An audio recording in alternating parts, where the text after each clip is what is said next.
একটা আয়ুর্বেদিক মর্নিং রুটিনের সবথেকে গুরুত্বপূর্ণ অংশ হচ্ছে মর্নিং ড্রিঙ্ক। হ্যাঁ, সকালবেলায় ঘুম থেকে ওঠার পরেই ব্রাশ না করে মুখটা হালকা করে ধুয়ে নিন এবং তারপরেই খেয়ে নিন একটা মর্নিং ড্রিঙ্ক।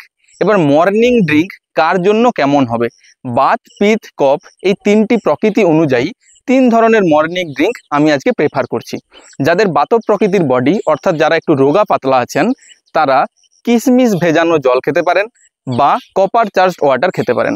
যাদের বডি একটু মাস্কুলার, যাদের মিডিয়াম সাইজের বডি, অর্থাৎ যাদের পিত্ত প্রকৃতি, তারা কি করবেন? আপনারা কুলিং প্রপার্টিজ যুক্ত কোনো একটা ড্রিঙ্ক খাবেন। আপনারা আমাকে হয়তো দেখেছেন, আমি প্রায় প্রতিদিনই পানমৌরি ভেজানো জল খাই।